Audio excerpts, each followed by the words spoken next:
Hello, Patricia O'Connor here, and Frida will likely make an appearance, but Frida Reba Dorsey is in the house tonight. Oh my God, talk about an attitude. I once worked with Jane Fonda, but this one, try to roll on a video without Princess here, and you should have seen the attitude I got when I got off the last video. Here you go. She hasn't quite let me off the hook yet, but I've got her right where she wants me. So tonight, this afternoon, I thought I would talk about starting. If you're new, so you're new to bonsai. What would be a good first move? We'll keep those dog treats close by. What would be a good first move? Do you buy a nursery plant and try to turn that into a bonsai tree? Do you notice a particular stick sticking up out of the ground at the bus stop that you hang out at and grab a spoon from the lunch pail and dig it up, and now you're at home looking for how to bonsai? I mean, all of those are likely possibilities for somebody's first moments in bonsai. But when push comes to shove, let's just, I know that whenever I was spending part of my time during COVID driving for Lyft, sometimes it would come up, and I would hear from, that I did bonsai as my hobby, and I would hear all types of varied responses. A lot of people thought that you had to have some ungodly ninja plant skills. It's good to learn how to do bonsai, but you don't have to work your way through ever more challenging plants until you've become some sort of plant Zen master. And what you really need, you don't need tools. There are bonsai tools. I'm a tool nut, so I couldn't wait to start buying some high quality, really nice, feel good in your hand bonsai tools. But it's not necessary. My bonsai pliers could have been regular pliers. My wire cutters could have been regular wire cutters. And there's a reason why these tools are shaped the way they are. But if you don't know the difference, you probably won't need the difference. So it could have just as easily been stuff reaching down in the bottom of the toolbox or in the junk drawer for that pair of pliers and that pair of wire cutters. And back so soon. So you don't need a lot of tools, says the person with the bonsai table, sitting on a bonsai table next to bonsai tools. But that can be part of the fun of it too. If you're that kind of person that's kind of a gearhead, or you like the gear or the kit, it will certainly lend itself to that. So, but it's not necessary, is what I'm getting at. The bench isn't necessary. The turntable is not necessary. Being able to throw down plastic and bring home a bonsai tree is not necessary. What's necessary is a desire to do bonsai. Assume you have that, that's why you're here. So you've got what it takes to get started. And having said that, what's the best way to go? I would hear a lot of people, one of the answers that I would hear quite a few times, let's say it that way, was I was surprised how many people said, I want to start one from seed. You do bonsai? Oh wow, that's fascinating. I always wanted to do that. I want to start one from seed. And one of the people that I look up to, who is teaching me a lot, said about that, said, people who want to start bonsai from seed, they said, I think it's more about them than the tree.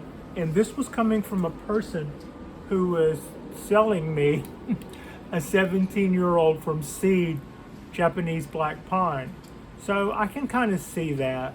There's a certain type of personality that being really on their game is a matter of personal pride. They're invested. It's personal. And that's what you need for some people to overcome whatever it is they think they need to work through. That's some people's motivation for not being lazy. That's some people's motivation for pushing through whatever obstacles, not enough times in the day, depression, anxiousness, just whatever it is that tends to come between us and the things we want to do. Some people, we all have different motivations, and some people it's a need to relax and do something calming, and some people it's a need to create. And to that end, bonsai does satisfy all of those niches. But I have so when I got started, one thing I got started with was I had a couple of clones, wisteria clones. I've told this story a couple of times. I had a couple of white wisteria clones, and when I Googled how well they would make bonsai trees, I became fascinated with a few, just absolutely fell in love with a few fairly famous bonsai trees that were award-winning wisteria bonsai trees. And so that was one thing I knew that I wanted to do with my wisterias was get some wire and get some bonsai pots and get the process started.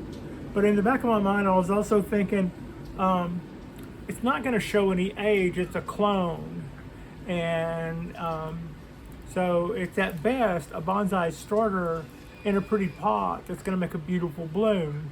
I want to really say I've done it. I want to really do it. I want to really feel like I'm bonsaiing. So that was when I decided to buy a few tools and buy a box tree. What's a box tree? A box tree is whenever you go to Google and you say bonsai blah blah blah tree near me, and certain nurseries come up that sell bonsai trees and ship them throughout the country. And to that end, I think I went to Brussels and I bought a Dawn redwood, because at the time I was thinking that was a coastal redwood, and I wanted to do the California thing and grow a California tree. I had a lot to learn, but yeah, that tree got resurrected, but came from China. Millions of years ago, they were all over the planet, but they nearly became extinct except for one little holdout of grove of trees, which was discovered in some province of China right after World War II, and now the world has Dawn redwoods again, and it's a favorite bonsai tree, blah, blah, blah, blah, blah. So now I ordered one from Brussels and ordered some tools so that I could be sure, and I went pulp fiction on that thing. I broke out the pliers and the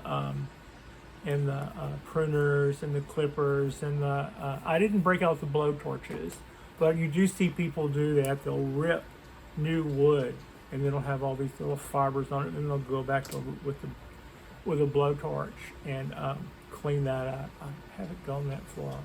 Also, I do have a couple of grinding type tools, but I haven't really so far gotten into that side of bonsai too much. My carving so far has just been the trunk chops that I have done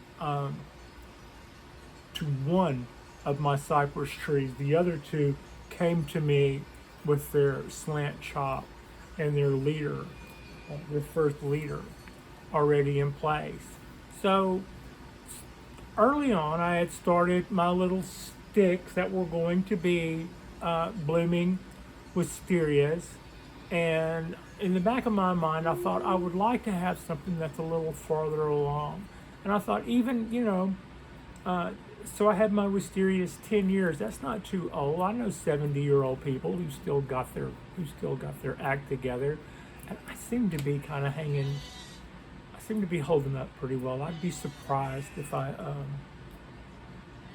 didn't go a long time. I mean, I'm not really clinging to life like it's all that, but just my type tends to, you know, as a 40-year-old, I kind of look like a 30-year-old. As a 50-year-old, I kind of look like a 40-year-old. So my type tends to hang out. I don't sweat it much, and that works out in our favors, I think. So, short story long, I thought I would live long enough to make a tree and start a tree, but I also didn't want to have to wait all that time. I wasn't the person that said I want to start my tree from seed, because a Japanese black pine, for instance, from seed, that's a long time to wait for the good stuff, you know? So it's fun. It's a good idea. And it's what I want to do. But not first. When I go out to water my bonsai trees, I would like to water some bonsai trees as well as my starters. But the other side to that is what you quickly pick up on, is you appreciate different things about different trees. This is my trident maple. It has no idea what season it is. This thing made the most beautiful, beautiful fall foliage. And it did it early in the year this year. I think around August or something, the end of August. This thing was just absolutely a salmon color and was just drop dead beautiful.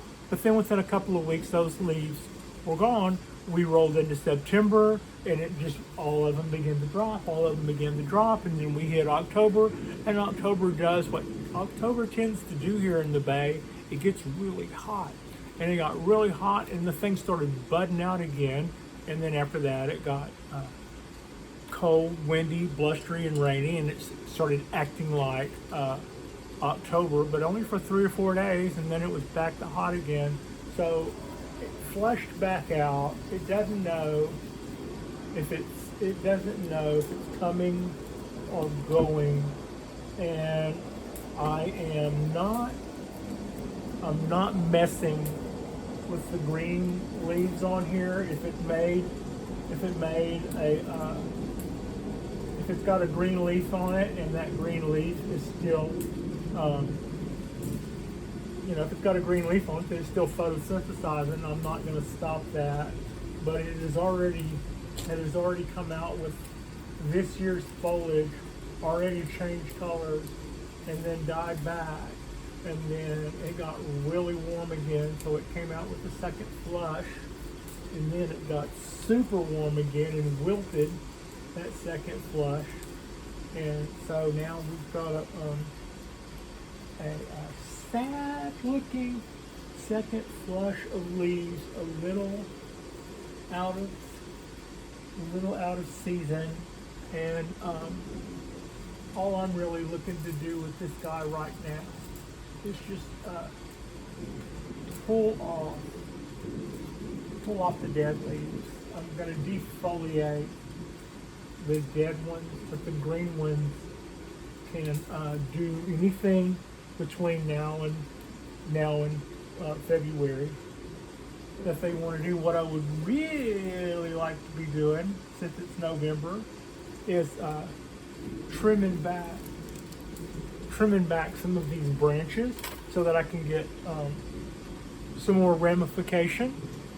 But I'm going to probably wait until around February to do that. And in the meantime, there are probably a few branches that I could fire. I've seen a couple of them. I have seen several of these branches are a little too spray or a little too this or that. I might can get a little jump on that. But this tree, this trident maple, is 37 years old, and when I decided I wanted, something that was a real bonsai tree, a real nice looking tree, I I set out and started looking, and you don't really have the best search engines and start out. But I did the basics. I looked, you know, Facebook Marketplace. I started Googling bonsai trees and finding out about the different bonsai nurseries around the country, and Craigslist. Craigslist. You see people just type bonsai trees in there, and you'll find 100 different people have a $2 bonsai pot for sale, and most of them probably know their bonsai pot, so you're not actually going to find somebody's not going to actually sell you their great grandmother's 300-year-old bonsai pot for $2 on Craigslist.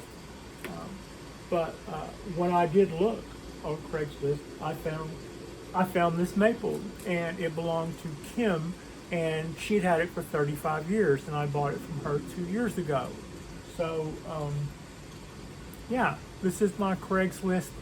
This is one of my starter trees, one of my beginnings to bonsai.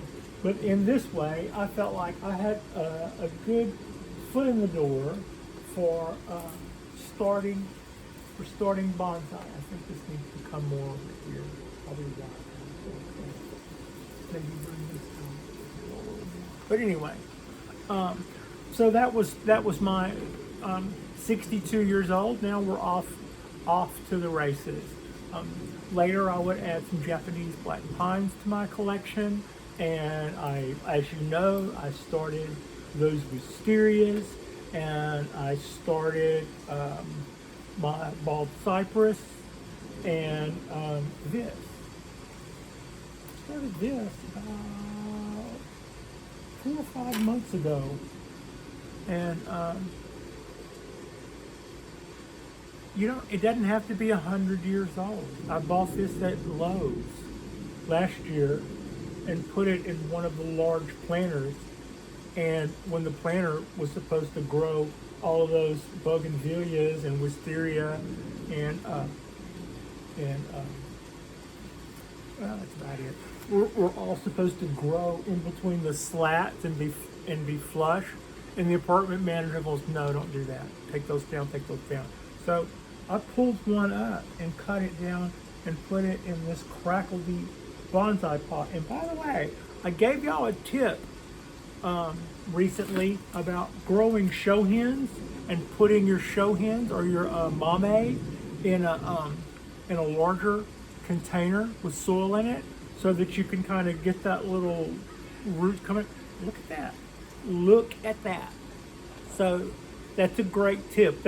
Those roots underneath there, I feel like that's kind of cheating, but the tree does not feel like that's cheating.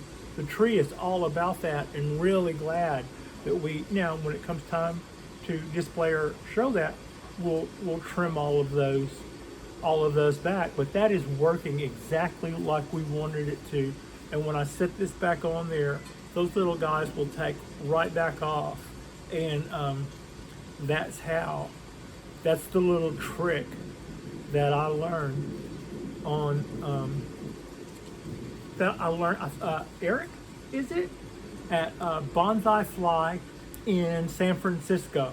His mame and his show hen technique is on point, and I will be thanking him in person for that tip when I see him. Don't you love this pot?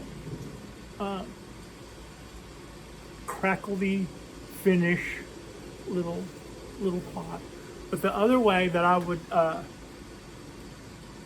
thank him at Bonsai Fi is that I ordered some small unglazed pots from him night before last, and they are really pretty. They weren't pricey or nothing. They were just really simple, kind of a little wabby savvy, and one of them was a rectangle, and the potter made mention of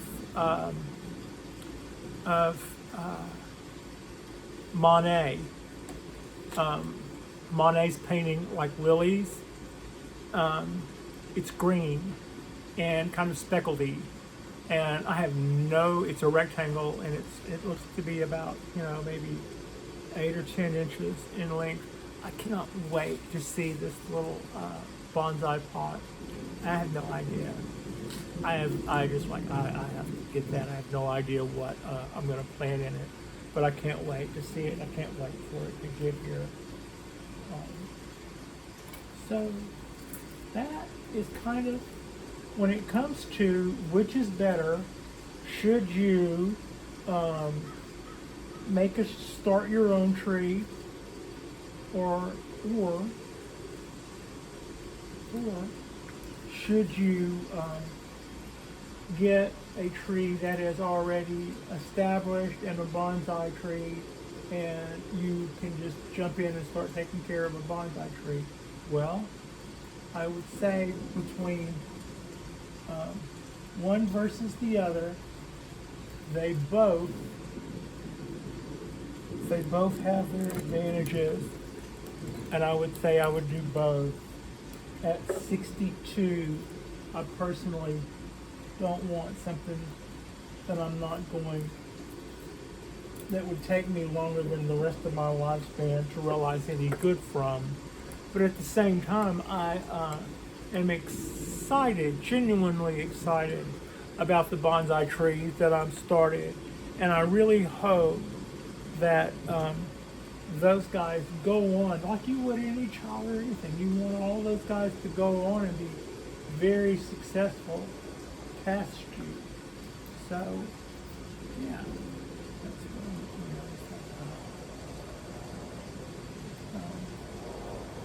So the answer is starting your own trees versus getting trees that are already done. And I would have to say a good answer to that is do both. Maybe if your introduction to bonsai is like the young man who, upon thinking about it, his first thoughts were, I want to start it from seed. Years and years and years is how long you were going to have before you even start getting into some sort of bonsai experience, let alone start visually. How do you keep a fire going that long on just a vision that far in the future, when a lot of times you haven't learned enough to even have the vision? So I can see the desire to want to do that. Don't be your one game though. Diversify. Get something a little closer. Get something that makes you feel like it's a little closer to done. The cypress trees that are definitely pre-bonsai give me a great deal of bonsai joy, even in their pre-bonsai mica pot. They're beautiful trees. They've got some beautiful texture, and they've just, impressive hunks of trees. And the same with, I have a smaller bald cypress. I ordered that tree on Etsy. It took about 8 days to get here. It was probably this big. I had it blow over twice on the balcony and decided to put it in a bonsai pot right off, although that it did go in a pot at the right time of year. And at that moment, it looked like a beautiful little show hen to me. Not a show hen, it looked like a mugin to me, or a literati. Maybe not literati in this sense, but literati in the way that literati can also mean a slightly more modern, almost cubism tree. That is what I see in my small twin trunk cypress. And that tree's not 2 years old.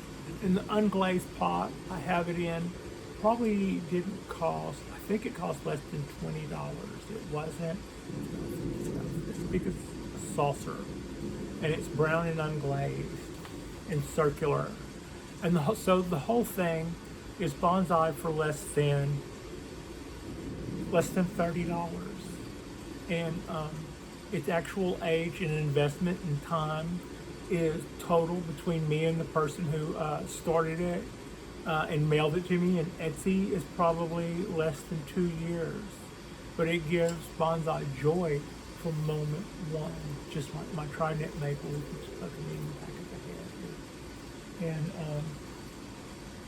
And just like my bougainvillea, wait till next year when you start seeing the hard purple that begins to come out of this guy. That's going to be very, very exciting. And had you started something like this, if you live in an apartment like I do, someone will take one of these out to the dumpster between now and this time next year. And just as sure as it probably is sitting and is bad in need of water and has a trunk that big, you could have a tiny little bonsai that's going to make some pretty gorgeous red/purple flowers next spring. So it doesn't have to be a labor of money. It doesn't have to be a labor of time. But when it comes to which is better, doing your own or getting something that's already started, my answer is yes. Do both. Do both. And so that's just pretty much got us. I'm out of dog treats to pay my help, so we'll probably wrap this up here. Thank you so much for watching the Bonsai Balcony. Like and subscribe if you haven't already. Frida and I are going to continue to put out content, and I'm at least going to be doing probably a Monday, Wednesday, Friday, with always at least probably one during pick a day on the weekends, depending on what's going on. And yeah, it's a fall day. We finally got some fall weather. It has been just bouncing, super ball bouncing back and forth, just absolutely bonkers. It certainly doesn't feel like 16th, 15th, 16th. It certainly doesn't feel like mid-November, but that's the way that goes. We'll get some winter here eventually, and when that happens, I'll probably start pruning back. My trident maple here. This will be the year that I've learned enough about ramification of these guys that that come February, I'll probably start working on that a little more. Now, if you're one of those personality types, by the by, if you're one of those personality types that maybe gets in trouble because you would work on your trees at the wrong time of year, these guys always need something. You don't have to always be doing something, but if you're a maple person, or you think you could be a maple person, there's almost always something you could be doing. When it comes to maples, trident maples, or the like,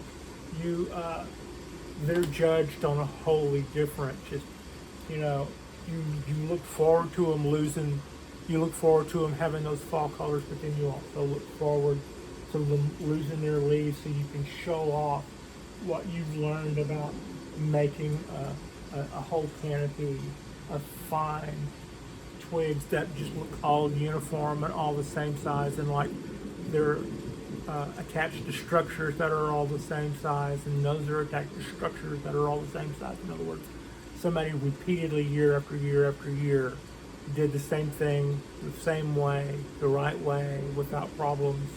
And when you see a leafless maple that's got that type of stuff going on to it, it's pretty impressive. And in order to get them that way, the people will, some guys will take one of these that are fully enveloped in the summer, and they'll say, I cut out every third leaf, that way I can get light down here on the inside so that this inside doesn't die back. And other people will say, once you've done that enough and you still have dieback, I like to take every leaf and fold it like this and cut it in half. I mean, can you imagine? A lot of people are probably, and you can really just be that person and have, just like something always to do to a maple if you're that type. Aside from wiring, aside from pruning, you can just like, there's so much that you can constantly. So there are things that you can do all times of year to your bonsai trees, and if you're going out and you're working on your trees at the wrong time of year, you're doing something wrong, you probably need more trees, because there's usually something to do in the world of bonsai, and if you don't have enough to do, you don't have enough trees. So that's why they say sometimes it's easier. That's really good there. Sometimes that's why they say it's easier to keep 50 bonsai trees than it is to keep 6. You'll overcare for 6, and they're like, yeah, just mess with us a third as much, and we'd probably be fine. So that's going to wrap us up for this Monday.